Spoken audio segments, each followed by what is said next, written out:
Le sujet qui nous intéresse ce vendredi, la transition démocratique en Afrique 30 ans après la chute du mur de Berlin. Où en est-on? C'est notre grande interrogation de ce vendredi. Les années 1990 ne sont pas seulement marquées par la chute du mur de Berlin et l'implosion soviétique. Eh bien, la fin de la guerre froide, la bipolarisation du monde a également coïncidé avec l'avènement de la démocratie dans la plupart des pays africains. 20 ans ou encore 30 ans plus tard, le bilan de ce processus de démocratisation réclamé à corps et à cri par les peuples africains opprimés par la dictature du parti-État a été mitigé, voire décevant dans la quasi-totalité des États. En effet, l'échec des conférences nationales dans certains pays a conduit au chaos social, économique et politique sur fond de conflits. D'autres pays qui ont, sans effusion de sang, réussi l'épreuve de la démocratie n'ont malheureusement pas pu sortir leur population du cercle infernal de la pauvreté, faute de la bonne gouvernance.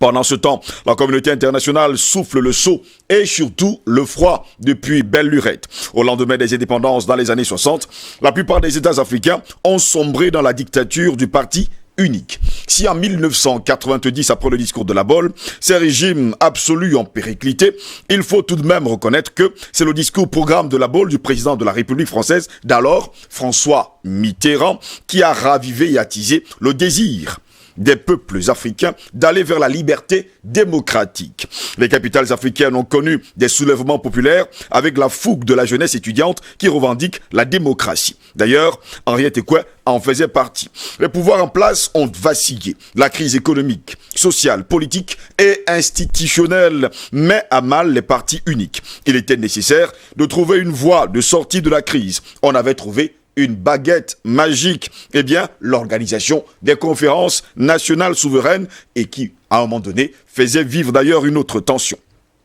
L'échec des conférences nationales a induit un chaos politique persistant sur le continent africain. Et ces conférences nationales étaient des enceintes de discussion entre acteurs politiques, élites et membres de la société civile en vue de trouver un consensus national pouvant déboucher sur l'instauration de la démocratie pluraliste et l'état de droit. Cependant, dans certains pays comme le Togo, le Gabon, le Bénin, la RD Congo, etc., ces conférences ont tourné au drame. Elles ont exacerbé des clivages, des crispations et des revendications identitaires. L'effet domino de la démocratie s'est répandu en Afrique avec son cortège de problèmes et surtout de conflits. Eh bien, dans ces conditions, la réconciliation nationale est presque impossible dans certains pays. Les conflits se sont amplifiés, les déplacés et les réfugiés se sont multipliés. Les guerres civiles, le génocide d'ailleurs rwandais de 1994, l'épuration ethnique et les carnages militaires ont accru le nombre d'orphelins. Bref, en peu de temps, l'Afrique est défigurée. Le peuple, handicapé par l'analphabétisme, loin de comprendre qu'il est le détenteur de la souveraineté, est manipulé à des fins politiques. Les intellectuels et les élites africains qui ont joué un grand rôle dans la décolonisation des États sont soit contraints à l'exil, soit obligés de faire allégeance au régime en place même. Que s'est-il donc passé 30 ans après? C'est notre grande interrogation. Où sont donc passés tous les espoirs qu'on avait mis sur les conférences nationales souveraines dans les années 91, là encore, on se pose la question. Et je vais me tourner vers une dame qui a lutté depuis de longues décennies. Elle s'appelle Henriette Ekoué pour lui demander, eh bien, où en est-on aujourd'hui? Écoutez, ce qui s'est passé il y a 30 ans, c'est qu'on a levé l'hypothèque du parti unique qui a été conçu et réalisé à partir de la France, parce que c'est des politologues français qui, dans un colloque à la Sorbonne, ont décidé que c'est plus facile de gérer un État où il n'y a qu'un chef, donc un chef, une nation, un parti et rien d'autre. Et donc c'était plus facile pour eux de gérer les pays où il n'y avait aucune contradiction. Donc c'était ça. Le parti unique. Arrivé en 1990, il y a eu d'abord le peuple même qui s'est battu pendant des décennies, pendant ces 3 décennies-là, mais aussi la chute du mur de Berlin, parce que désormais, parce que c'est la guerre froide, nos indépendances ont été acquises pendant la guerre froide. Oui. Et donc, on disait que pour sauver le monde libre, où les communistes ne pouvaient pas entrer, il fallait absolument qu'on ait un seul parti, et il fallait absolument qu'on prenne tout ce qui est comme opposant pour leur dire à l'Occident qu'il faut surtout les tuer parce que s'ils veulent implanter le communisme dans le monde libre, entre guillemets.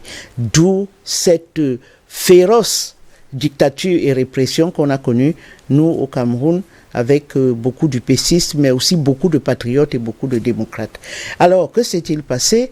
Quand le parti unique a implosé, enfin, devait imploser, ils se sont rendus compte d'une chose. D'abord, il faut dire que notre lutte pour la conférence nationale a eu un succès phénoménal. Pourquoi? Parce qu'il y a eu les plans d'ajustement structurel qui nous ont été imposés par le FMI et la Banque mondiale.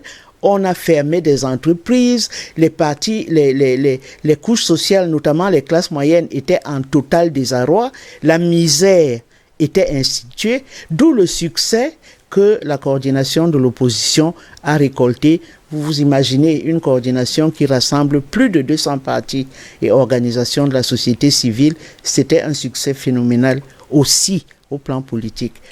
On n'y est pas parvenu. Mais ce qui a été implanté, au contraire, c'est que le parti unique, pour qu'il retienne tout le monde, a développé la corruption politique.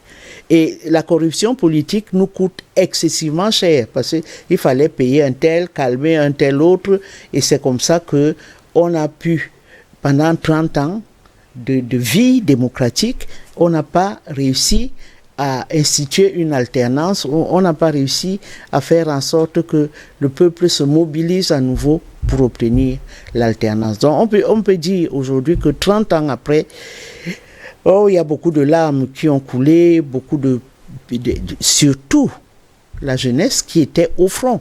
Il faut le dire, il faut saluer cette jeunesse qui s'est battue au nord, à l'ouest, dans les provinces dites anglophones, dans le littoral.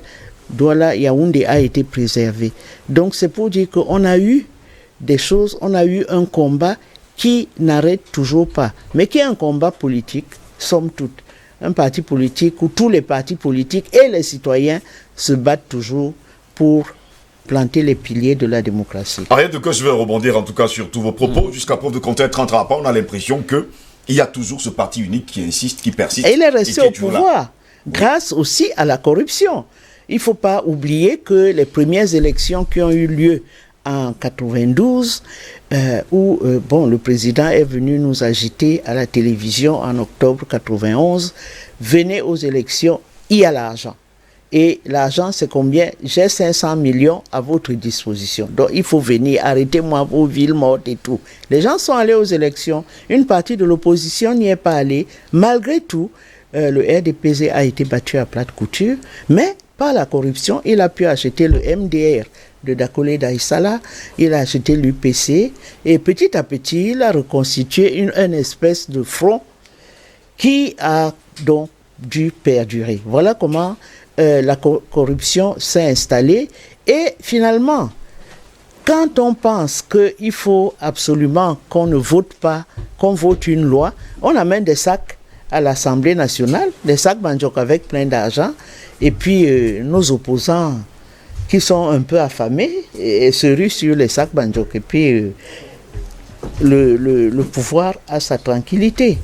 Voilà. Le problème, c'est qu'est-ce qui se passe donc après? Est-ce que tout ce que pourquoi les enfants sont morts, parce que beaucoup de jeunes gens sont morts en 92, terriblement.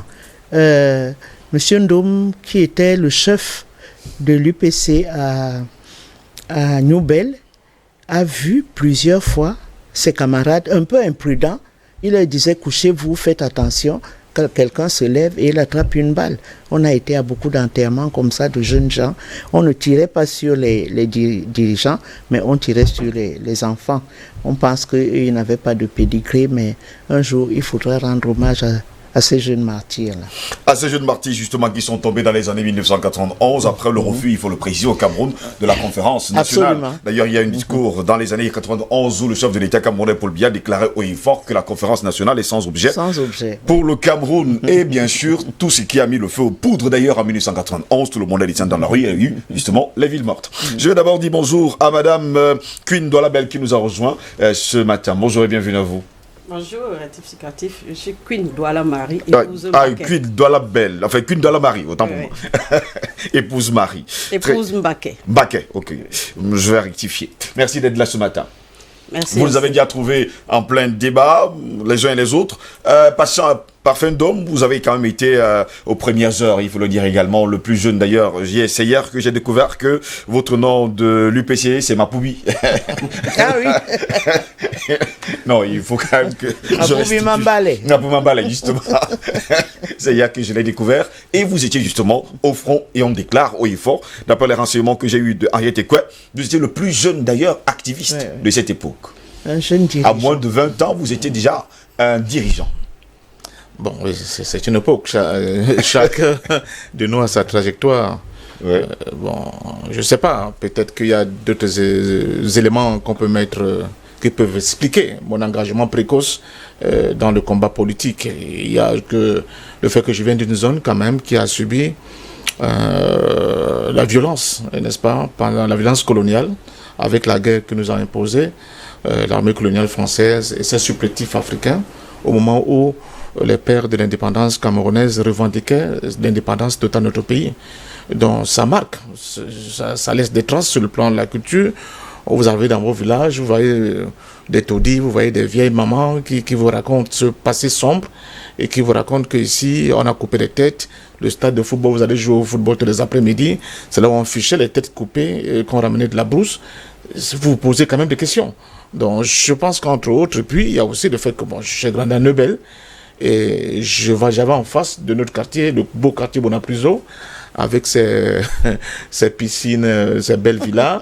Et ça monoprix de l'époque d'ailleurs. On se posait beaucoup de questions, mais pourquoi nous sommes dans un espace qui est aussi difficile, et ailleurs on voit qui a bon, c'est pas le bonheur, mais quand même un soupçon de développement.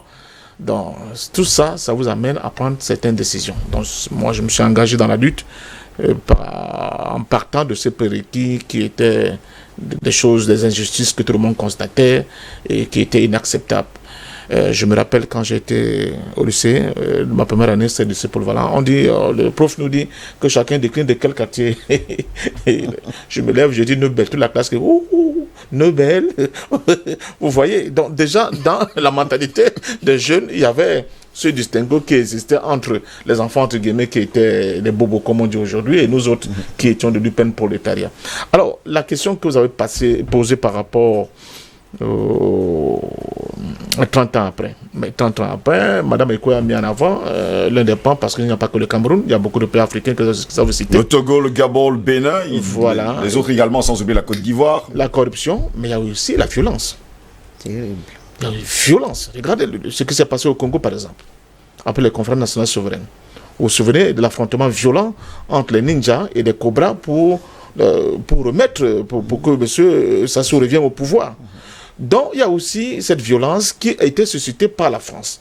Parce qu'à un moment donné, la France avait maille à partir avec certains nouveaux dirigeants, peut-être qui n'étaient pas aussi soumis que les anciens. Or, on a largement débattu sur ce plateau.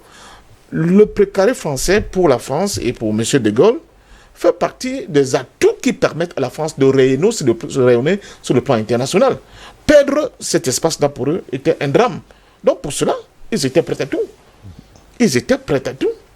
Je me souviens, quelqu'un l'avait dit, c'est Mitterrand qui le dit à son homologue camerounais, il dit, écoutez, vous conservez le pouvoir et moi j'assume la répression pendant ces années 90. Pour dire, pour rien au monde, nous ne pouvons accepter que les lignes bougent au Cameroun tant que nous ne sommes pas sûrs de maîtriser, n'est-ce pas, ce nouveau paradigme qui va se créer. À partir de ce moment-là, c'était la porte ouverte à toutes les dérives. Et ces conférences nationales souveraines n'ont été que... Je prends le cas du Togo. Après les conférences nationales souveraines, tout juste après, M. Yadema s'est lancé dans une répression barbare incroyable.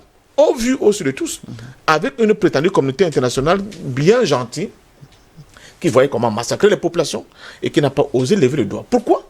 Parce que il y avait certainement, Henri l'a expliqué tout à l'heure, la question de la guerre froide, où il ne fallait pas que des gens qui étaient longtemps dans l'opposition ramènent l'idée des partis de gauche, d'une politique de gauche qui ne soit pas complètement sous la coupe, n'est-ce pas, de l'Occident. À partir de ce moment-là, je pense que ce fut très, très, très délicat et difficile. Donc, il y a la corruption, il y a la violence, mais il y a aussi le fait que les partis uniques étant restés trop longtemps, quand les nouvelles oppositions se sont créées, qu'est-ce qu'on a constaté?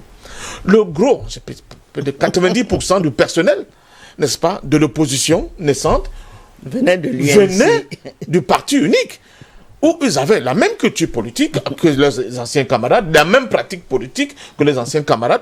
Donc on se retrouvait avec des gens qui avaient la touche d'opposants, mais en réalité, qui réfléchissaient, c'est-à-dire que voyaient le monde exactement comme leurs camarades qui étaient encore aux affaires.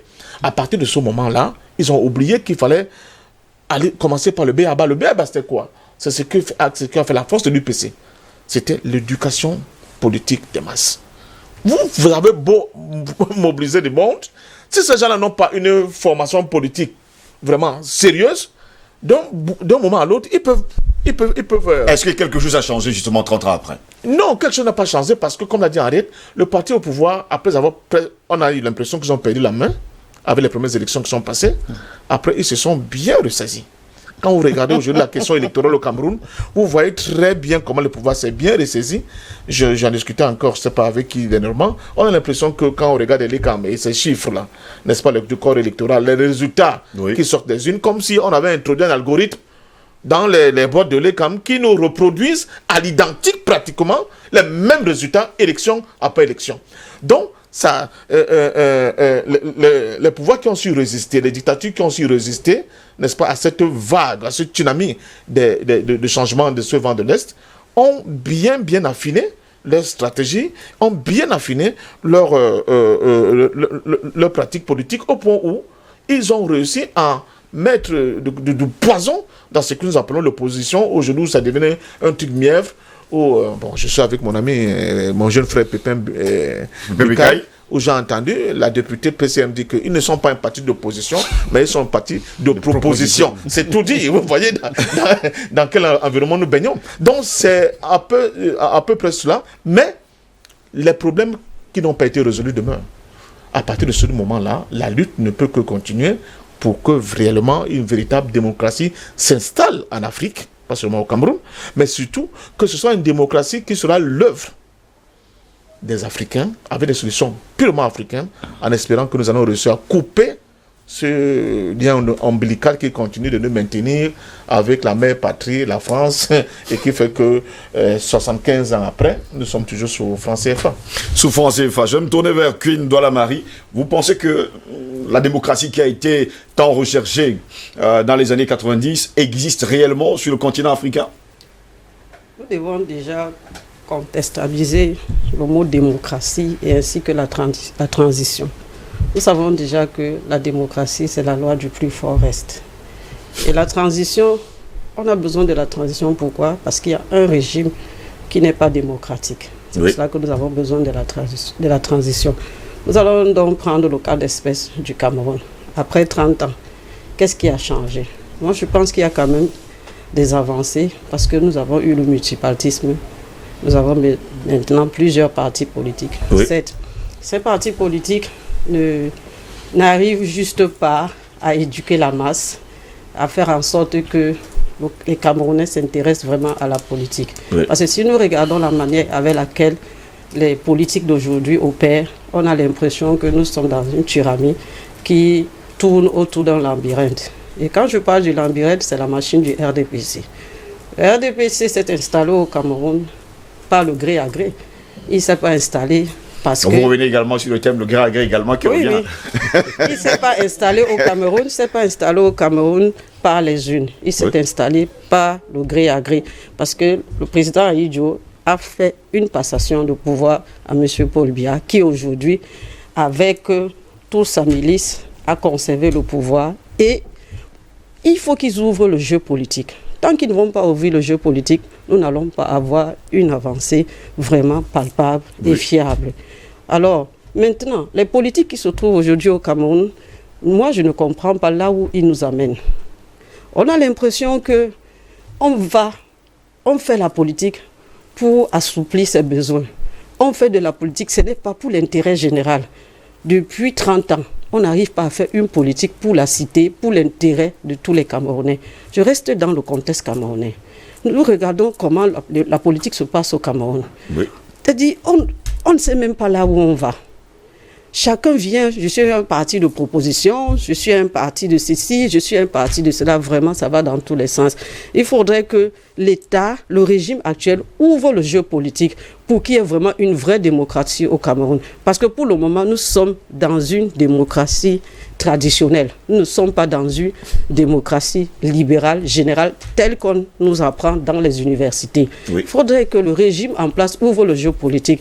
Nous avons commencé par demander de revoir le code électoral. Tant que le code électoral n'est pas bien structuré, il n'y aura pas de démocratie au Cameroun. C'est tout juste, bon, je te donne quelques miettes de voix là, bon, je te donne 2 députés, je te donne 2 mairies. Franchement, ça, il faut que les Camerounais même se réveillent eux-mêmes, qu'ils prennent le problème du Cameroun entre les mains, que les gens s'intéressent à la question de l'État. Il faut que les Camerounais ne regardent pas juste les politiques, qu'ils regardent eux-mêmes leur état actuel. Comment est-ce que nous vivons dans ce pays? Est-ce que j'arrive à manger? Est-ce que j'arrive à boire normalement? Est-ce que je peux avoir 3 fois le repas par jour? C'est d'abord la question qu'il faut se poser. Et que l'égoïsme quitte de nos mœurs. Nous devons être solidaires pour combattre ce régime. Parce que si nous ne sommes pas solidaires et que nous allons en rang dispersé, nous n'allons pas combattre ce régime. Parce que ce régime a déjà des tintamas. Quand on parle des tintamas, c'est-à-dire des racines, de telle enseigne que le copanéliste a dit tout à l'heure qu'ils ont un algorithme qui dénombre le nombre de personnes qui doivent être votées, le nombre de personnes qui existent. Sincèrement, il n'y a que la rue qui peut amener le Cameroun à changer. Vous voulez encore que les gens reviennent encore dans les rues, comme dans les années 90 ? Monsieur, oui. Je vous assure qu'on ne peut pas battre le régime actuel par les unes. Il est inadmissible. Il n'y a que la population qui peut aider le Cameroun à sortir de cette répression. Parce que quand un politique se lève et qu'il a quelques popularités, vous voyez qu'on essaye, on met tout en marche pour tenir l'image de ce politicien. Tout est en marche. Quand quelqu'un veut lever la tête, quand on met un bouton sur lui, il n'arrive pas à s'exprimer. On cherche tout à le détruire. On ne peut pas faire la politique par la répression. On ne peut pas faire la politique en embrigadant les gens. Il faut que le jeu politique soit ouvert au Cameroun. Tant que le jeu politique ne sera pas ouvert, je ne saurais dire qu'il y a la démocratie au Cameroun. Nous sommes dans une démocratie traditionnelle, où c'est mon frère qui est président, je suis chef d'État, je suis secrétaire général, je suis ceci, je suis cela. Nous, du bas peuple, nous n'en profitons rien de ce régime. Oui. Nous sommes là, nous allons au travail, nous gagnons des miettes. Non seulement tout est précaire au Cameroun. Il n'y a pas de route. Je prends l'exemple de mon village. On a élu un maire depuis peut-être 6 mois. Il n'arrive même pas à arranger la route de Bonendale. Vous trouvez ça normal? Ça, c'est parce qu'on lui a mis là sans qu'il ne sache ce qu'il va aller faire. Il faut d'abord que les gens aient un job description et qu'il y ait une feuille de route que voilà, si je deviens maire aujourd'hui, voilà ce que je dois faire. Mais quelqu'un ne peut pas venir être maire qui ne connaît même pas déjà la ville. Il ne sait pas qu'il y a des inondations quelque part. Ça, cette politique de gré à gré, il faut qu'on arrête.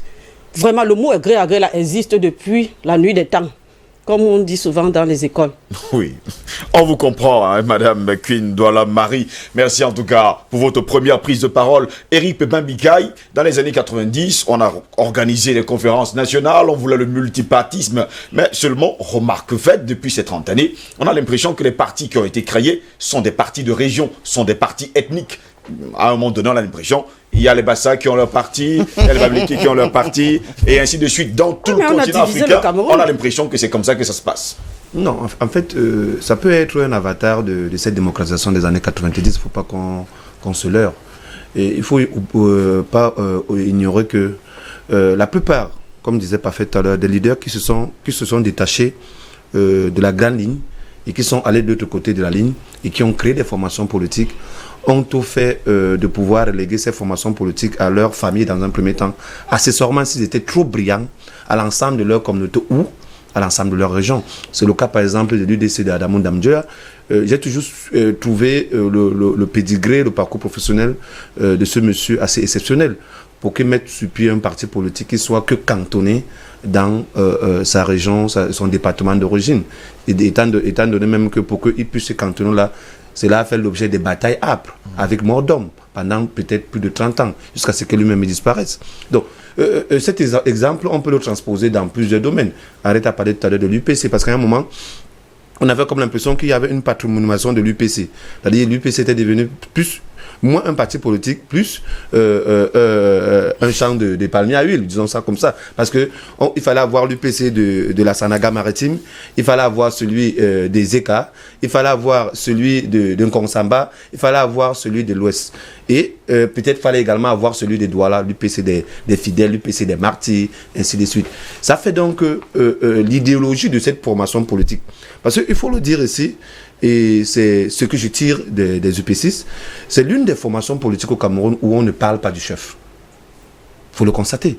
Vous ne verrez jamais, on n'encense jamais les responsables de ce parti. On reste focus sur l'idéologie et les objectifs à atteindre. J'ai écouté ce discours pendant très longtemps, même à l'intérieur de ma cellule familiale. On parle moins du chef, plus des idées véhiculées par la formation politique. Mais si on sort de ce parti-là, parce qu'eux, ils avaient à l'époque une structuration qui allait de la base au sommet. Si on sort de ce parti, vous retrouvez que la démocratie actuelle repose prioritairement sur l'émulation du chef. Il faut encenser le chef, montrer qu'il est un demi-dieu. Ça ne se passe pas seulement dans la RDP, ça se passe partout. Même des petites formations politiques de rien du tout ont pour principe de pouvoir parler d'abord du chef, de déifier et l'idéologie après. Mais qu'est-ce qu'on vend, le chef ou l'idéologie? C'est également une grande interrogation qu'il faut qu'on remette au centre de ceux-là qui se gênent dans ces partis politiques. Oui, qui se gênent dans l'arène politique. C'est ça que je me questionne. Donc, ce ne sont pas des partis politiques. Donc ça a été un peu difficile pour que ces partis politiques puissent se déployer. Parce qu'il ne faut pas oublier que le parti politique a besoin de deux choses. La ressource humaine et la logistique. Parfois, on peut avoir une ressource humaine de qualité, mais on n'est pas une logistique de qualité permettant d'implémenter l'ensemble des idées et des idéologies de ce parti.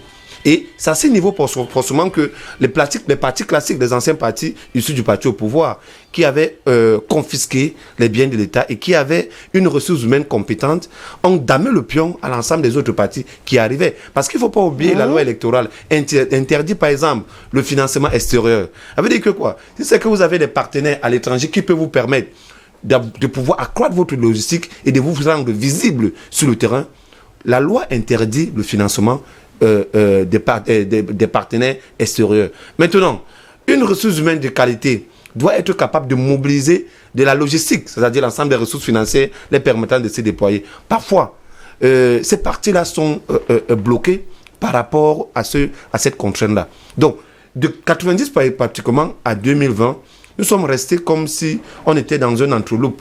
On tourne sur place, les acteurs essayent un peu de se réinventer pour y changer de veste d'un côté. On a de la peine à voir des acteurs politiques assez cohérentes. Ils sont dans une versatilité qui les permet de survivre politiquement. Ça, c'est une évidence. On peut citer les acteurs. Yes Momoté dans l'opposition, aujourd'hui il est dans la majorité présidentielle. Quand il est sur la place publique, il te dit qu'il fait croire à son auditoire, au dimanche que non. Il s'est trompé hier et il a retrouvé la voie de la raison. Mais cela témoigne également de l'immaturité de ceux-là qui animent la scène politique. Parce que lorsqu'on se présente devant le peuple, on dit « Moi je suis capable de vous apporter de l'eau. Voilà mon échéancier. » Il faudrait justement qu'on comprenne que tel s'est présenté devant le public et a dit, lui, il va œuvrer son engagement sur l'espace public sur le fait qu'il puisse améliorer les conditions d'accès à la ressource hydrique au sein des populations. Mais tu ne peux pas partir de l'eau et dire, ok, non, comme l'eau, je n'ai pas pu, je vais revenir plutôt pour chercher du bois de chauffe, ainsi de suite. C'est ce qui cause un peu le problème. Parce qu'on peut être un opposant, ne pas voir toutes les ressources financières nécessaires d'implémenter son projet, mais rester sur sa ligne, sur sa dynamique, sur son idéologie. Moi, j'ai suivi plusieurs fois les interventions d'Ariette, que ce soit dans son métier de journaliste ou dans celui de son engagement politique, où il disait qu'elle avait été approchée par le conseil électoral au tout début. Et elle a refusé parce que ses aspirations, son idéologie ne lui permettait pas de jouer les faux semblants à l'intérieur d'une structure qu'elle savait que les dés étaient pipés. Et c'est un sujet justement de sa petite sœur Pauline Billon d'avoir été manipulée aussi facilement par les délices du miel en acceptant le poste de conseil, de membre du conseil électoral, parallèlement en acceptant un job à l'élection de 2011 d'affichage à la présidence de la République. Et du coup, aujourd'hui, Pauline, depuis 2011, je n'ai plus aperçu Pauline dans l'espace médiatique. Donc, elle a été littéralement broyée à cause de la corruption de l'État. Donc, nous, jeunes qui arrivons, on est également complexes parce que nous voulons arriver au sommet. Nous voulons aussi vivre dans le luxe. Il ne faut pas que les gens nous accusent pour rien. Parce que, quel qu'en soit le cas, nous sommes face à un dilemme. Exister politiquement ou exister de manière sociale. Il faut choisir. Mais pour qu'on existe de manière sociale et politiquement, il faut bien que nous existons socialement. Et c'est à ce niveau que les choses sont difficiles. C'est la raison pour laquelle un jeune qui se place sur l'espace public et dit « Ok, je suis de l'opposition », une fois qu'il est coopté, il te dit que non, il fallait qu'il trouve un travail. C'est compliqué, l'environnement politique au Cameroun est très compliqué. Mais quel qu'en soit le cas, il faut qu'on garde raison garder. On a espoir que 30 ans après, les acteurs qui étaient les principaux référés de ce type de pratiques sont progressivement en train de quitter la scène. Peut-être on va installer une nouvelle approche pour que la politique, que ce soit au Cameroun ou en Afrique, soit quelque chose de sain. Mais le vent de la démocratisation depuis les années 90 a loupé le coche parce que ce soit au Cameroun ou ailleurs, il y a toujours eu une volonté de la France de pouvoir avoir des dirigeants politiques, que ce soit de l'opposition même ou du parti au pouvoir, qui sont sous le joug de son idéologie d'autopuissance. Jusqu'à preuve du contraire, Henriette Quoi, vous, quand vous avez commencé le combat, vous ne pensiez pas justement au social, vous ne pensiez pas à manger, mais vous pensiez justement aux populations pour changer le pays. Oui, pour changer justement la vie des populations. Mais on a l'impression aujourd'hui que la seule chose qui intéresse certaines personnes qui arrivent dans la politique, c'est d'abord, il faut le dire, moi je vais parler comme ça, la politique du ventre. Bon, il faut quand même dire que les Camerounais ont une longue culture politique qui remonte à 1914. Hein. Quand Douala Manga a fait ce qu'il a fait, il est allé voir les chefs partout qui ont été emprisonnés, on n'en parle pas. Mais ils ont été déportés un peu partout, à Bagno, d'autres ont été déportés dans le sud. Donc il ne faut pas croire que les Camerounais n'ont pas une culture politique. Oui. C'est faux. La preuve, c'est que dès qu'on est arrivé en 90, on a vu les Camerounais sortir de toutes parts. Chacun a repris ce qu'il savait faire de mieux, la contestation politique. Il faut voir que dans les années 50, le débat politique était très fort. Si vous allez consulter les journaux des années 50, il n'y avait pas que l'UPC. Il y avait des gens qui étaient contre, il y avait d'autres patriotes, etc. Quand vous regardez l'histoire de notre pays, quand Ahidjo prend le pouvoir, il fonde l'État avec qui? Avec des jeunes de l'UNEC qui étaient des UPCistes. Les Sengakuo, j'ai même regardé dans des mémoires d'un vieux qui s'appelle Nkwenge Pierre, où j'ai constaté les Vroumsia Chinaï, c'était des gars de gauche, tous. Je dis bien tous, Ndianga Koulé, les Bois Samuel. L'État du Cameroun a été constitué par des jeunes fonctionnaires qui étaient des UPCistes, pour la plupart. D'autres sont restés à l'UPC, dont les Wongli Masaga et compagnie, mais d'autres sont entrés dans l'appareil d'État pour construire ce pays. Et c'est pour ça que chez nous, à l'UPC, on a encore aujourd'hui le régime en place qui vient, il nous prend des cadres, parce que ce sont des patriotes et qu'ils sont très bien formés. Donc on n'a pas à rougir de ça. Maintenant, ce qui s'est passé avec Paul Biya, ce qui s'est passé en réalité, c'est que, voyant l'impact de l'opposition, quand même, la coordination a rassemblé 200 partis et associations de la société civile. Ce n'était pas banal. C'est-à-dire que si vous voulez partir de Douala en Konsamba ou à l'ouest, on vous arrête en route, on vous dit vous allez où? Il y a ville morte. Sauf si vous arborez sur votre voiture le drapeau d'un parti de l'opposition. Là, vous pouvez passer. Nos camarades, les Issa Chiruma au nord, ils ont bloqué le nord, qui était dans les villes mortes. On a même caillassé le grand chef du nord, Ousmane May, qui a été, sa voiture a été lapidée par des jeunes. Et quand on a commencé donc les villes mortes et tout, aux côtés des UPCistes, il y avait des jeunes gens de l'UNDP. Il y en a qui sont morts devant Ndom, qui était donc le patron de ce quartier-là, politiquement, je veux dire. Pour dire que ça a été une manipulation du pouvoir, pour dire que comme j'ai en face de moi une opposition très forte, il faut que je fragmente l'opposition. C'est comme ça qu'on a écarté Dikakwa à un congrès et on a mis Kodok. Lequel Kodok m'a fait la confidence de me dire, camarade Henriette, comme tu vois là, je ne peux pas bouger parce que il y a un rapport de ma gestion de la Cameroun Airlines à l'IGERA, donc à la présidence de la République. Et on a compris, nous, pourquoi on a fait venir Kodok à l'UPC alors qu'il n'était venu à aucune réunion. Qu'est-ce que Kodok est venu faire? Kodok est venu pour prendre le parti au congrès qui suivait pour devenir le patron de l'UPC. Et quand Kodok a voulu présenter des ministres, le président lui a demandé, je ne veux que des ministres Bassa. C'est clair. Il voulait présenter Bobo Ayatou, encore un UPCiste, depuis qu'il était étudiant, avec les Vumsia China et le peu de nordistes qu'il y avait. Il voulait mettre Bobo Ayatou. On lui a dit jamais, vous m'apportez des gars du nord, du littoral, du centre, les Bassa. Bon. 15 jours, même pas, le congrès de l'UPC a eu lieu à la fin du mois de décembre en Konsamba, ouvert par le préfet du Mungo, la salle de congrès entourée de militaires, où on a donc décidé qu'on débarque du Kakwa, qui, parce que c'est des minorités, il avait rassemblé les UPCistes venus de partout. Et on a enlevé Dika, on en a fait un président d'honneur. Dika est parti, il a compris. Donc, quand les gars du régime lui ont demandé d'amener Kodok, il savait pourquoi. Et Kodok avait l'épée de Damoclès sur sa tête. Une semaine après, le président demande à l'UNDP de convoquer un congrès, à l'insu de Eboa Samuel. Eboa Samuel apprend à la radio qu'un congrès va se tenir à Garoua. Eboa Samuel va donc à Garoua.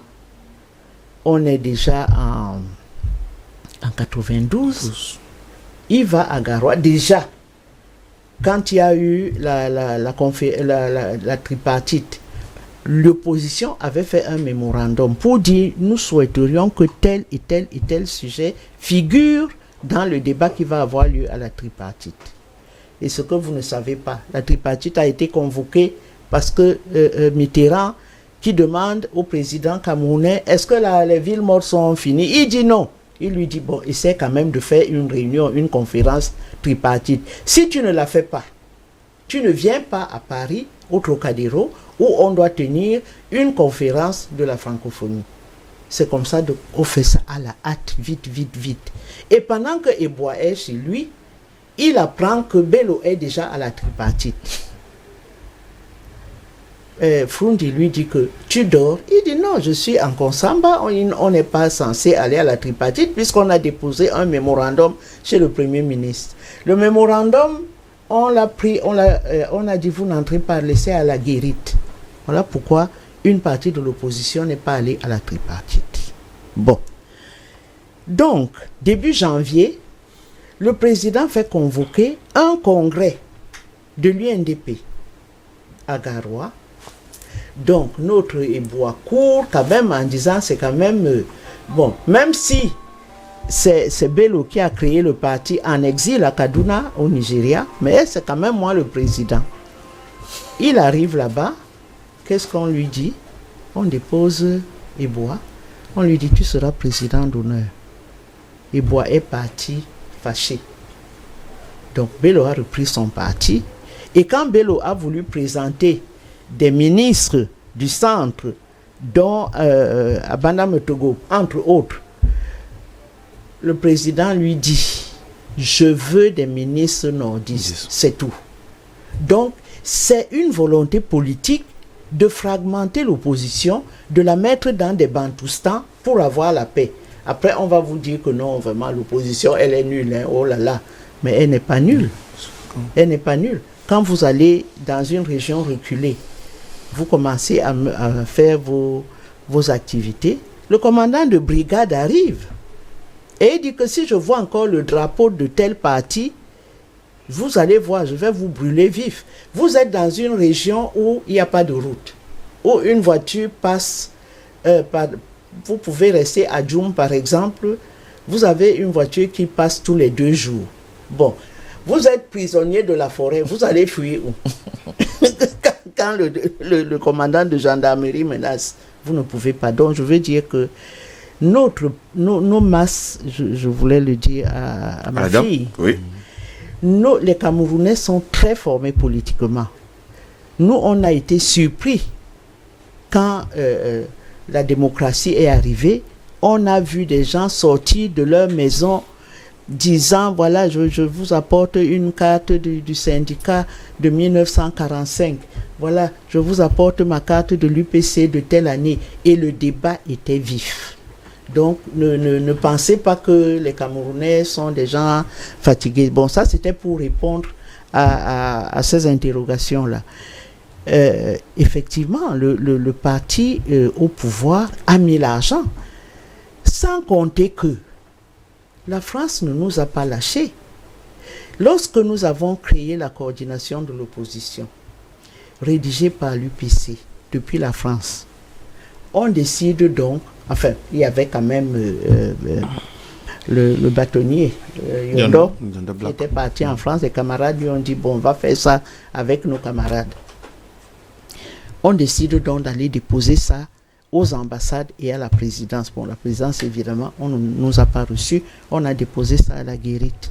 Mais l'ambassadeur de France tout de suite a dit, ah oui, je suspends toute réunion, je veux recevoir l'opposition. Quand nous sommes arrivés, on s'est présenté, il dit, ah oui, mais vous êtes des communistes, hein, et quoi, je ne parle pas de vous. Bon, maintenant, vous voulez quoi? Bon, nous, on a créé la coordination, tout ça. Les gars nous ont dit clairement que, bon, on n'est pas tout à fait satisfait par notre ami qui ne bouge pas beaucoup. Je ne le nomme pas, vous avez compris qui. Mais tant que nous, on n'a pas trouvé quelqu'un pour le remplacer, c'est inutile de venir nous voir. Ça veut dire ce que ça veut dire. On est le 24 octobre 1990. Ça veut dire qu'on n'est même pas encore en train de faire les villes mortes. Le 24 octobre 1990, l'ambassadeur là, qui travaille avec le fils du président, tu as oublié le nom, bon bref. Yvan Holmes. Omnes, le terrible. Omnes, le terrible. Omnes nous dit, écoutez, c'est très gentil à vous d'être venus vers nous, parce que nous, on ne savait pas très bien comment cette opposition va se mouvoir, et vous avez bien fait de venir d'abord vous adresser à nous. Voilà ce que nous, on va vous dire. On ne peut pas changer les choses tant qu'on ne sait pas qui va remplacer. Bon, je ne sais pas, tu as posé une question. Je voulais rectifier d'abord ça. Oui. Je pense que vous avez déjà rectifié pas mal de choses, hein, voilà. Ça il faut le préciser également. Moi je disais, aujourd'hui on parle quand même de la politique du ventre, parce que toutes les personnes que vous citez aujourd'hui sont justement entrées dans ce régime dit tyrannique. Oui, mais on a précarisé l'opposition. En 97, quand le président décide, donc, après avoir eu son deuxième mandat, parce qu'il a été un peu traumatisé par l'élection de 92, bon, quand on arrive en 97, D'abord, il modifie la constitution. Il dit pour être un peu tranquille et bien dormir, on va passer au septennat. Et il convoque en décembre l'ensemble de l'opposition. En leur disant, bon, ceux qui ont des députés, bien sûr, en leur disant, il faut qu'on s'asseye et qu'on fasse quelque chose, mais vous ne pouvez pas continuer à nous tirer dessus comme ça. Vous voulez quoi? Le SDF a dit, nous voulons un statut de l'opposition, en envisageant bien sûr que le chef de l'opposition, ce sera Frondi. Voilà. Donc, ils se sont assis, mais ils n'ont pas fait de plateforme. L'UNDP et l'UPC dit non, nous on va entrer, il n'y a pas de problème. C'est le SDF qui a dit non, on n'entre pas tant que le statut de l'opposition ne sera pas défini. Pourquoi? Parce que dans la tradition britannique, le chef de l'opposition existe en tant que autre personnalité du royaume. Oui. C'est-à-dire que la reine reçoit le premier ministre, mais elle reçoit aussi le chef de l'opposition. Oui. Donc, il a un statut clair. Je veux dire que beaucoup de choses qui se sont passées, il y a eu la précarisation de l'opposition. Ce qui leur pousse aujourd'hui à entrer dans le gouvernement. Qui fait en sorte que on vient vous dire carrément que, mais dis donc, il y a à manger. Pourquoi tu refuses à manger? Tu ne peux pas renverser ce pouvoir. Il y a les fusils, il y a les cellules, il y a des juges, il y a ceci. Tu perds ton temps. Prends ta part et vis mieux. Voilà. Effectivement. Donc, on a précarisé l'opposition. D'entrer justement dans ce conseil de code électoral, vous avez dit non?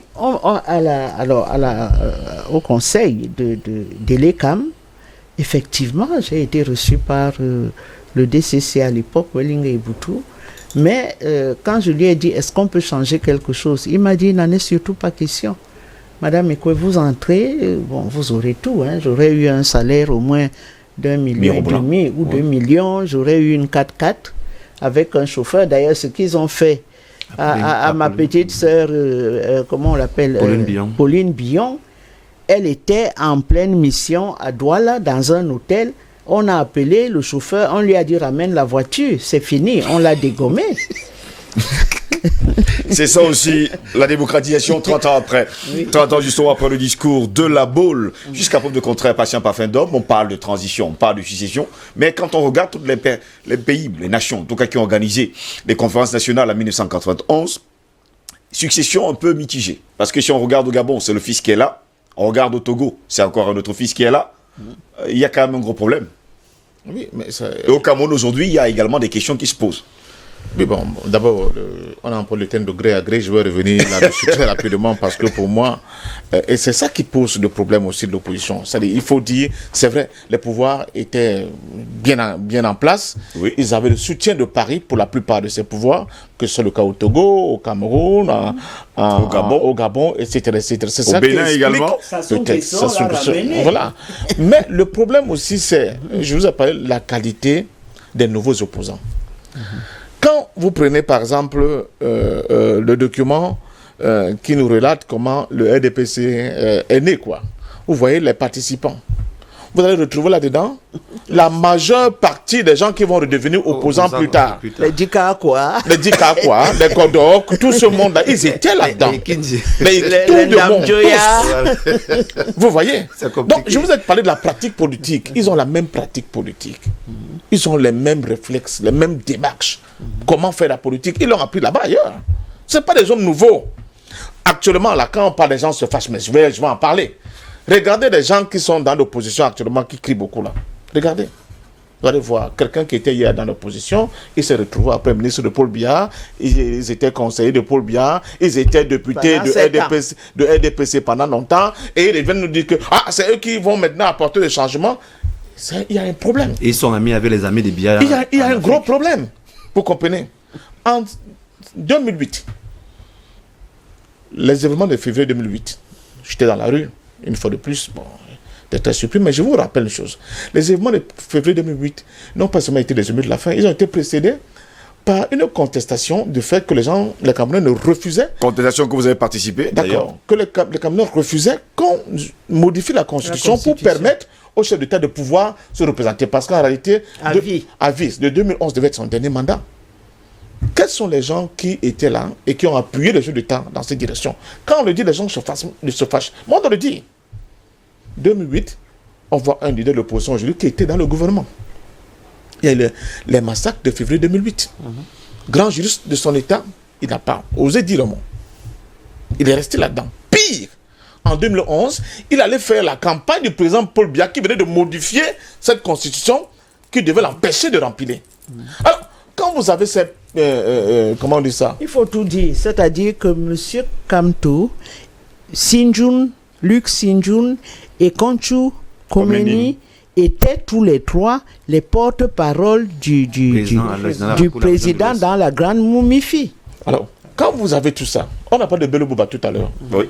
Mais Bello Bouba va être contenté à Maïdougouri avant même de rentrer au Cameroun. Bien sûr. Ça, c'est ce qu'on est. Par les services de renseignement camerounais qui disent, tu n'as pas peur. Pourquoi tu as peur? Rentre, au contraire, on va t'aménager. Depuis que Bello est rentré, qu'il est dans le gouvernement, vous l'entendez encore parler? Tranquille. C'est comme ça. Vous comprenez? Donc, il faut un renouveau, il faut une refondation de l'opposition. C'est pour ça que je dis, je compte beaucoup sur la jeunesse. Mais cette jeunesse-là aussi, quand j'entends, voir un jeune comme le président de mon ami là, qui monte, et donc on nous dit maintenant que ce n'est plus un parti d'opposition, mais un parti de proposition, je pose beaucoup de problèmes. Ça peut également une déclaration personnelle. Oui, mais cette déclaration personnelle qui n'est pas retoquée par le patron du parti, ça pose problème. Il y a pire. Dans ce même parti-là, parce que les gens, il faut qu'on dise la vérité, nous sommes en Camerounais. Le chef du parti reste dans sa chambre, il pond la liste de toute une direction du parti, sans passer par un congrès électif. Ça pose un problème. Vous voyez les mêmes méthodes, les mêmes comportements qu'au RDPC, ou Biya, le président de la République. Il a été nommé dans le comité. Ah, il a été nommé. Dénoncé en direct. Le président Biya vient au congrès de EDPC, il ouvre le congrès par un discours, il va dormir chez lui. Les autres militants se débattent pour faire des programmes, etc. etc. Le président revient pour dire le discours de clôture où il est sûr. Il est déjà élu. Voilà. Deuxièmement, il y a un problème. Nous avons un président de la République, mais qui est demeuré président de parti. Ça pose un problème. C'est pour ça qu'on parle de parti-État. Tout à l'heure, Pépin n'a pas voulu enfoncer le clou. Quand vous dites les moyens, la logistique, mais la RDP, c'est lui la logistique de l'État. Donc le combat est inégal. Il est complètement inégal. Tous les préfets sont dans la campagne. Abattre ce régime par les urnes. Il est impossible parce que vous avez raison. C'est un parti de l'État. Ils ont tous les moyens. Ils utilisent les moyens de l'État pour se déployer. Et le trésor public pour acheter les consciences des Camerounais, des petits partis politiques qui aujourd'hui disent qu'ils sont les partis de proposition. Excusez-moi, mais arrêtez de narguer les Camerounais, vous ces politiciens-là. Arrêtez.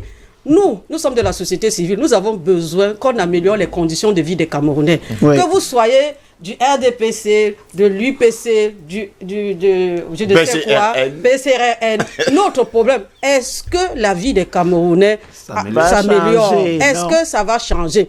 On organise un congrès, on organise l'Assemblée nationale, on organise les parlementaires, ainsi de suite. Nous n'avons pas besoin de tout ça. Nous avons besoin qu'on améliore les conditions de vie des Camerounais. Que Paul Biya ouvre le robinet, il arrose tous les Camerounais. Voilà. Que le robinet ne soit pas seulement autour de la séraille, mais que le robinet s'ouvre pour que tout le monde en bénéficie, parce que le Cameroun appartient à tous les Camerounais. Il est inadmissible qu'on mette en place un moyen pour rendre les Camerounais pauvres. Parce que quand tu es pauvre, on te tire de gauche à droite, on peut facilement te corrompre. Donc ça a été une politique bien pensée, que nous devons vivre dans la pauvreté pour qu'on ne puisse pas lever la tête. Je dis non. Moi, je m'appelle Queen Marie Douala, je suis debout. Et je dis que tous les Camerounais doivent se réveiller contre ce parti de l'État. Parce que ce n'est pas un parti de l'opposition, c'est un parti de l'État. Ils utilisent nos moyens et nous mourrons affamés. Nous n'avons pas de route, nous n'avons pas de... Rien. Nous n'avons rien.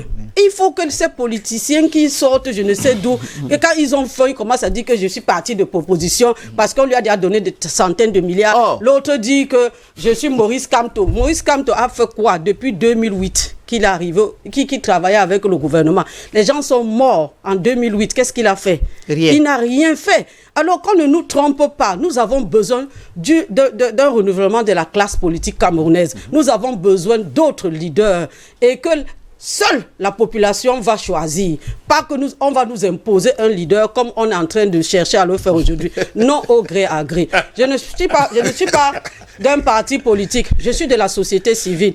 Et j'observe la scène politique depuis un certain temps. On fragilise les politiciens. On les divise de telle enseigne que on n'arrive pas à comprendre qui est même vraiment de l'opposition, qui est vraiment un leader. Vraiment que le parti au pouvoir ouvre le jeu politique afin que chaque Camerounais puisse trouver son compte. Merci. Qu'on arrête de nous embrouiller. Alors, moi, je voudrais interpeller certains jeunes aujourd'hui qui pensent que si tu ne chantes pas les louanges du RDPC, tu ne peux pas obtenir un poste au pouvoir. La fonction publique appartient à tous les Camerounais, que tu sois de l'opposition, que tu sois du régime. Il faut qu'on arrête cette histoire que c'est quand tu chantes les louanges du régime que tu aies un poste dans le gouvernement. Ça, c'est un gouvernement du Cameroun. Parce que dans le droit, on dit que pour qu'un État devienne un État, il faut qu'il y ait un gouvernement, il faut qu'il y ait une population, il faut qu'il y ait un territoire. Alors, mais pourquoi c'est seulement un territoire, un seul tribu qui accède au pouvoir? Moi, je vois le jeune, par exemple, le professeur Essomba, qui a été mon enseignant de droit administratif à l'université de Douala, qui est brillant de son état, qui n'a rien. On prend un jeune parce qu'il chante les louanges, on le nomme quelque part. Il faut qu'on arrête ça. Qu'on nomme les gens parce que quelqu'un mérite, qu'on ne nomme pas les gens parce qu'il est de telle tribu, parce qu'on veut fragiliser tel membre de l'opposition, il faut qu'on choisisse quelqu'un de sa tribu. Non, il n'en est pas question. Nous sommes dans un état de droit où les règles sont bien structurées, que chaque Camerounais a droit à un domicile, chaque Camerounais a droit à aller et revenir. Et les droits de l'homme sont inhérents. Il faut qu'on arrête d'être répressif. Et que la France enlève son doigt dans les affaires du Cameroun. Qu'il enlève son doigt dans les affaires du Cameroun, qu'il nous laisse gérer notre pays. Et avec les acteurs politiques qui se trouvent, qui sont maintenant, ils peuvent bien gérer notre pays. Parce que je sais que c'est la France qui nous empêche, c'est-à-dire de vivre la plénitude de nos sous-sols. Il nous empêche de vivre, d'avoir à manger régulièrement. Regardez le travail est précaire. Combien de Camerounais travaillent? Combien de jeunes travaillent? Il y a plein de diplômés. Ils ne travaillent pas. Pourquoi? Parce qu'ils ne sont pas du parti de l'État. Si tu n'es pas du parti de l'État, tu ne peux pas avoir une place dans la République. Pourquoi? Pourquoi est-ce que tu dois chanter les louanges? On a dit qu'il y a la démocratie et qu'il y a le multipartisme. Tout le monde, qu'on nous dise alors qu'il n'y a plus le multipartisme, il faut avoir un parti unique. Tout le monde va dire, aïe, comme ça là, tout va s'arranger. On n'aura plus de problème de route, on n'aura plus de problème de corona va finir, tout ça. Mais écoutez, arrêtez de nous tromper. Ouvrez le jeu politique, c'est ça le problème. Merci madame, je vais continuer avec Pascal Mohamed pour qui termine d'ailleurs son propos. Non, c'est pour dire à madame que vous ne pouvez pas demander à Biya d'ouvrir le jeu politique, il l'ouvrira jamais. C'est aux acteurs politiques, aux entrepreneurs politiques, appelez comme vous voulez que nous sommes, qui devront constituer, n'est-ce pas, ces organisations, ces appareils qui vont obliger le pouvoir à bouger, n'est-ce pas madame? Si on compte sur le régime, depuis 38 ans, de toute façon il est là, vous avez pu faire le constat que rien n'a bougé. Donc ce n'est pas de ça qu'il s'agit. Ce que je reproche beaucoup à notre classe politique aujourd'hui, c'est de ne pas avoir ce hymne, cette foi dans ce qu'ils font, évidemment. Je prends Madame Arrête en exemple. Ça peut créer des jaloux. Des jaloux, mais voilà. Non, c'est un modèle. C'est ça, l'engagement politique. C'est-à-dire, quel qu'en soit ce qu'on vous présente comme oui, vous vous dites non, ce n'est pas pour ça que je me suis engagé en politique. Mais nous avons des politiciens que à la moindre petit, il court là-bas et il dit ouais, vraiment c'est pas possible. Je suis non, c'est terrible, vous voyez. Et c'est ce que je dis pour le Cameroun est valable carrément dans tout le précaré français. Vous avez les mêmes individus, les mêmes comportements. C'est pour ça que les mêmes partis. C'est pour ça que les questions de souveraineté en Afrique francophone ne décollent pas. Nous avons les mêmes têtes qui tournent autour des alternances rotatives. À la tête de l'État, on dit oui, il ne faut pas dire que ça. N'est-ce pas que Macky Sall était l'opposant de Wade, mais maintenant il est au pouvoir. Mais ils oublient que Macky Sall est la fabrication d'Abdoulaye Wade. Il ne le renie même jamais. Il dit que c'est son père. Sur le plan à la fois politique et spirituel, c'est clair. Et la preuve, il dit qu'il est libéral comme son père Wade. Il continue la même politique libérale que M. Wade. Alors c'est ça le changement. C'est pour cela que l'Afrique ne bouge pas. Pour que l'Afrique bouge, il faut une véritable refondation de la classe politique africaine. Deuxièmement, il faut que nos populations, nos peuples se débarrassent de la question du tribalisme et du repli identitaire qui pourrit complètement la visibilité du jeu. Parce qu'aujourd'hui, on a parlé avec le cas du PC, mais arrête de la passer dit, Biya a réussi une prouesse. C'est de faire de paysages politiques camerounais des petits bantoustans, chacun avec son chef. Et il est cantonné. Et le seul parti qui peut le challenger dans cette ambition-là, c'était l'UPC. Ils ont réussi à briser l'UPC, à confiner l'UPC uniquement dans la zone de la Sanaga maritime, au point où certains bassins confondent et ils pensent que l'UPC est une affaire de bassin. Mais je le dis ici, comme je l'ai dit ailleurs, la plupart des gens qui ont contesté le projet politique de l'UPC étaient des bassins.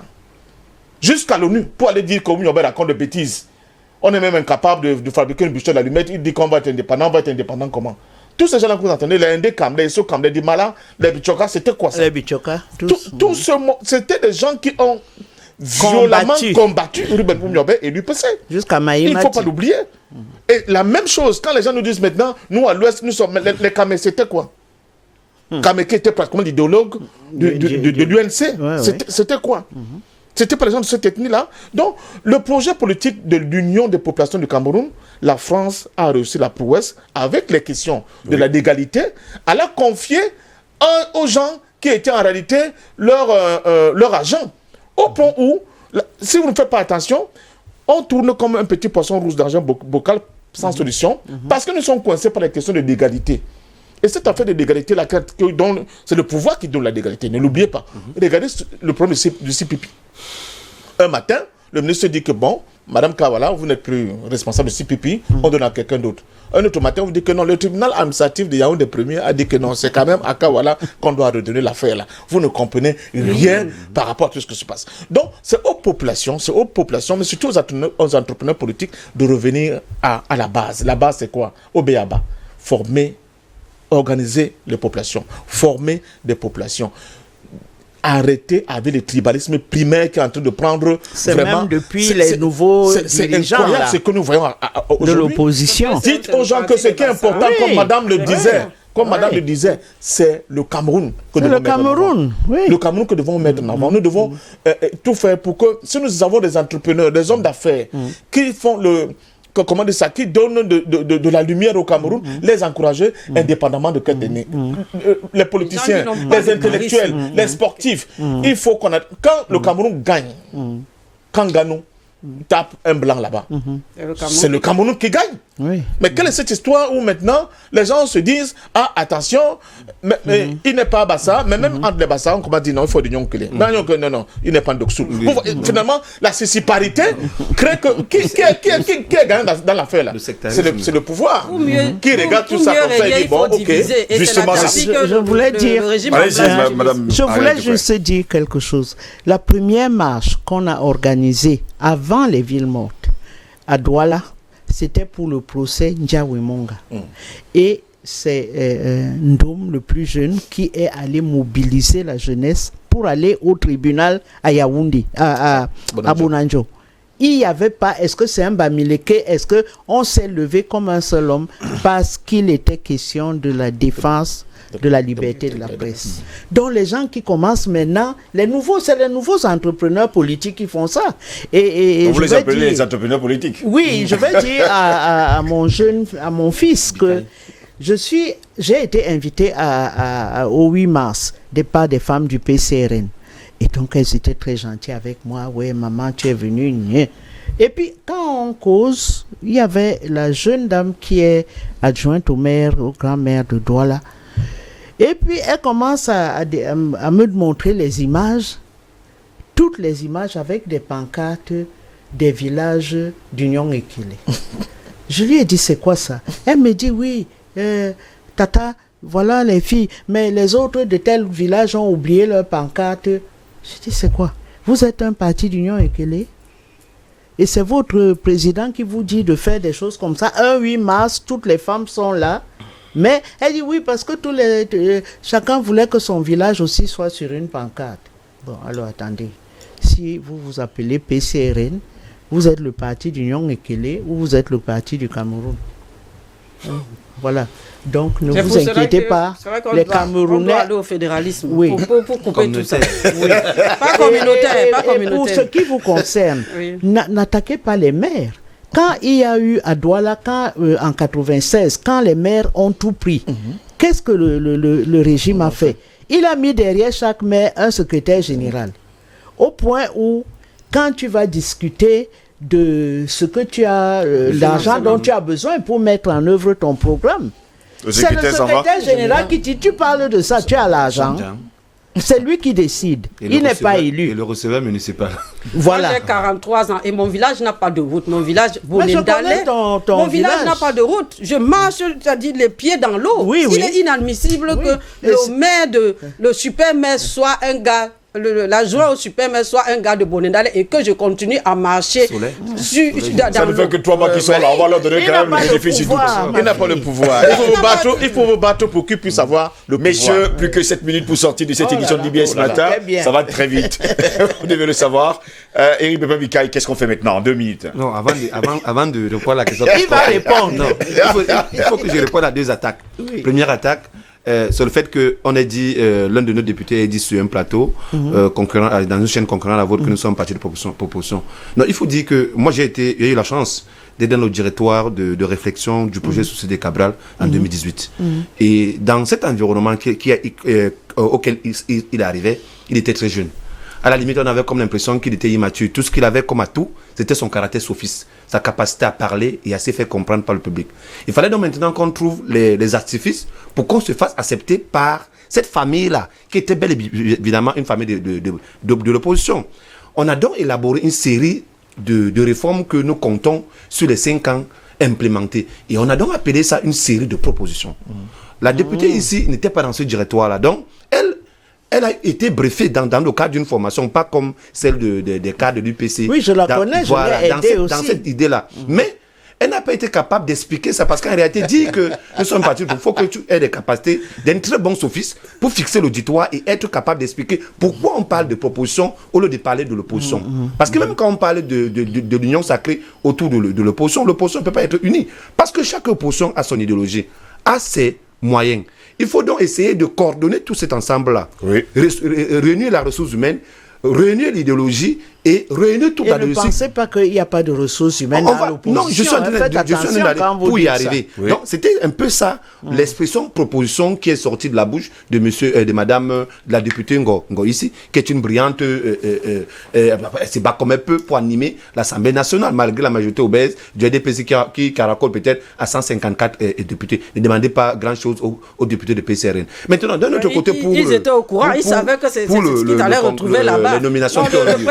Il était question une excuse. Voilà, elle insiste. Ne prenez pas ça comme une excuse parce qu'ils savaient qu'ils allaient rencontrer. Oui, c'est normal. Cette agressivité-là, oui, c'est normal. C'est le déploiement étatique. Qui se défendent donc, qui ne soutiennent pas les lois des bourriques, mais qui soutiennent les vraies lois. Pour ce qui concerne les nominations, il était question qu'après, parce que quand il y a eu le congrès de Guidigis en 2019, en mai 2019, Monsieur Libi a été porté... sont passés, hein? Non, je vais y arriver. Monsieur Libi a été porté à la tête de ce parti. Oui. Et il a déposé un dossier au ministère, au MINAT, pour qu'il y ait changement de direction.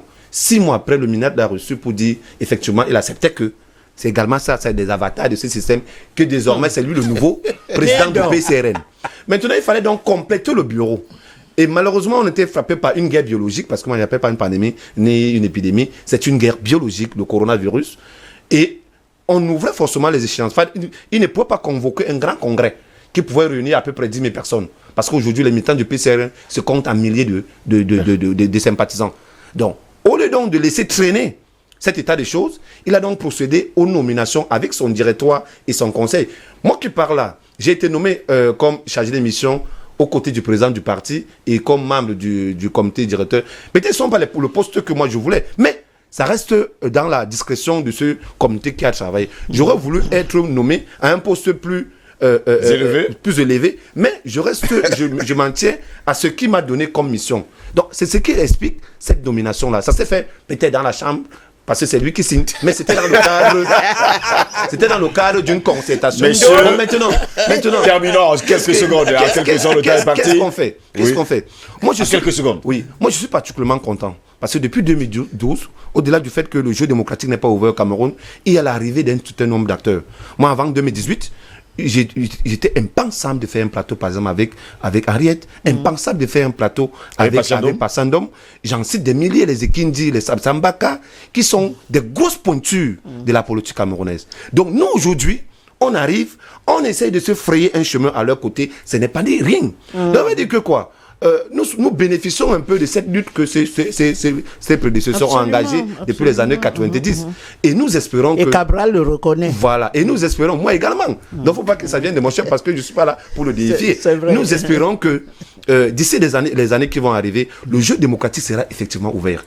Et que le code électoral sera un code électoral consensuel, mais davantage collégial. Parce qu'il faut qu'il reflète notre environnement politique. Oui. Et que ça cesse d'être une copie-collée du code électoral peut-être français qui, lui, peut être implémenté parce qu'ils ont énormément de Camto. Voilà, ils ont énormément de moyens. Nous pas. Bon, je vais terminer avec Madame Marie Douala. Vous également, mot de fin, rapidement. Oui, moi, je voudrais juste interpeller les femmes, que les femmes camerounaises se réveillent et qu'elles s'intéressent à la chose politique, qu'elles s'intéressent à la chose politique, qu'elles essayent d'éduquer aussi leurs enfants, de leur faire comprendre que nous tous, nous sommes des Camerounais, nous avons besoin de mettre la main dans la pâte pour que le Cameroun change. Voilà un peu ce que je voudrais dire. Il faut préciser qu'elles sont 54% de la population camerounaise. Madame Arrête, votre mot de fin. Oh, j'ai tellement parlé. Je suis simplement vous remercier que j'étais venu ici il y a quelques années et c'est la première fois que je reviens. Et je salue tous vos téléspectateurs et merci Steve de m'avoir invité. Et j'ai rencontré des jeunes. Merci. Ça donne toujours beaucoup de punch. Et ma fille aussi qui est de la société civile, il faut que tous ces visages-là soient connus. Merci beaucoup. Vous n'allez pas dire que je suis venu quand même créer la rébellion ici. Oui, oui. C'est ce que je lui ai écrit. Ici, moi, je suis analyste politique. Non, je sais que c'est analyste politique. On l'a dit. Passion pas fait de bout de fin. Non, c'est dire quand même que nous avons besoin d'une véritable refondation au niveau du Cameroun. Mais c'est un Cameroun qui ne doit pas être un Cameroun où il y a les affrontements, il y a la violence. C'est un Cameroun qui doit respecter les avis des uns et des autres. Oui.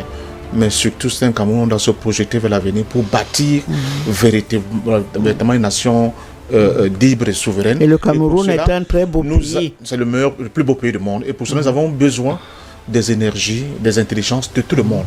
Arrêtons avec ce tribalisme, n'est-ce pas, idiot qui n'est pas camerounais. Qui n'est pas camerounais. Ça, ce que nous voyons depuis un certain temps, c'est pas ça le Cameroun. Même pendant les moments les plus difficiles, pendant les moments de terribles fauchivés, les Camerounais de tous les horizons savaient se mettre ensemble pour faire des choses en commun. Et c'est ce que moi j'ai trouvé quand je suis arrivé à l'UPC. C'était du nord au sud, de l'est à l'ouest, dans la clandestinité, mais tout le monde qui était ensemble pour un même idéal, la démocratie. Même objectif. Merci beaucoup, Passion Parfait, d'avoir été là ce vendredi. Plaisir de vous retrouver prochainement. Bon week-end à vous. Merci. Madame Arrête-Décoé, merci également d'avoir été là ce matin. Merci, bon week-end également à vous. Merci également à Madame Queen Douala Marie, qui est secrétaire générale de Anoul Cameroun, société civile. C'est une énergie. Voilà. Merci d'avoir été également là ce vendredi. Et sans oublier bien sûr l'analyse politique et homme politique également. Eric Pépé. Merci également d'avoir été là ce matin. Madame, messieurs, c'est ici que s'achève cette autre édition de DBS ce matin. N'oubliez surtout pas, l'homme qui considère sa vie comme dénuée de sens n'est pas tout simplement malheureux, il n'est pas tout bonnement fait pour la vie. Au plaisir de vous retrouver lundi prochain. Restez sur DBS, l'information est en continu sur notre chaîne. Au revoir et surtout bon week-end.